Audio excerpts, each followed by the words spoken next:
Hey folks, wanted to take you behind the scenes on some of the design decisions that we have made, why we did things in a certain way. Design is a very important part of Reveal. We want things to be very easy to use for you so you can just focus on your work. But we also want to add an element of delight here and there in your experience. There is a lot of intense work that goes on in the analysis and the synthesis process. So anything that we can do to add a little more delight into your experience, we'd love to do that. One such feature is around views. So you might have already used it, but views is essentially the idea that when you're working on a large study, let's say you have 40 interviews, 60 interviews, 80 interviews, very large studies like that. Imagine looking at a grid like this where your columns are your participants and your research questions that you want to learn about are the rows. If this was, let's say, an 80 interview study with 20 different questions, we have 1600 different cells of data sitting here.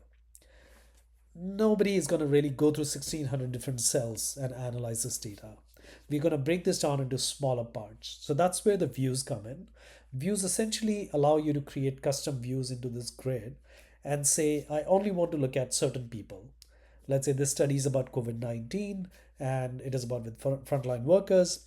Let's say I want to create a view which focuses on what the doctors said. And then another view that focuses on what EMTs said. And based on that, maybe I only want to focus on certain research questions. So views allow you to do that, and that's already there in Reveal.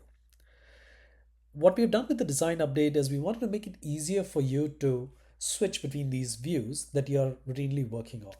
Now, in a large study, you can have a large number of views also, but our fundamental belief is that at a time you might be working on not more than like two or three different views. So you might be looking at, okay, let me compare doctors to the EMTs and how they responded differently and things like that. So with that background, let's show you how it works. So here I'm in my grid in my study.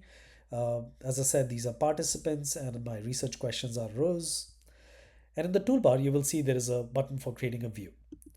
As I click that, it asks me for the name. So let's say I'm going to create one for doctors. And as I do that, it gives me an option to select the research questions that I want to include on the left side. And then what interviews do I want to include? And I can also reorder these things and decide the order in which I want them. So let's say I only want to include certain doctors. So I'm going to just select a few doctors here. And just for the sake of it, let's say I hide a few questions in this view. So with that, I have created this view of doctors. Anybody who's not a doctor is now hidden. And similarly, some of the research questions that I selected as to be removed from this view, they have been removed, right?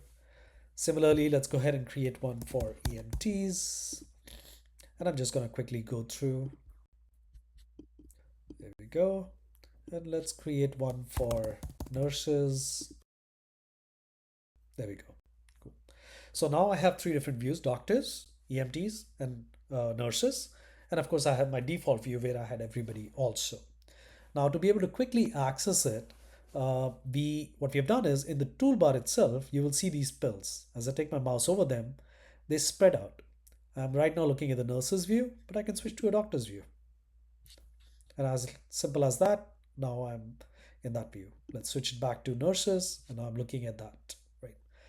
So this kind of a simple way to show the information at the right time and then allow you to quickly switch is something you'll find both easy to use and delightful.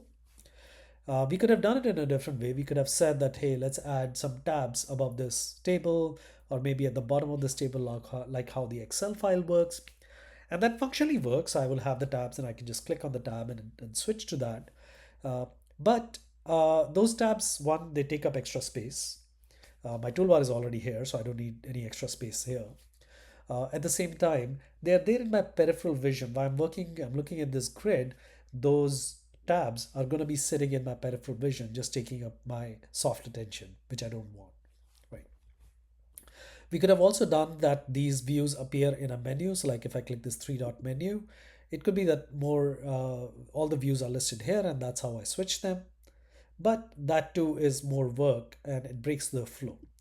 So this is kind of where we felt a design like this would be very helpful, where you can see the last three views that you're working on right here. You just take your mouse over, they spread out, you can easily just select, and you're back to doing what you are. And if you have a longer list of views, you can still access those through this three dot menu. So I'll stop here. There's obviously a lot more, but as always, we welcome any feedback and hope you enjoy this. Thank you.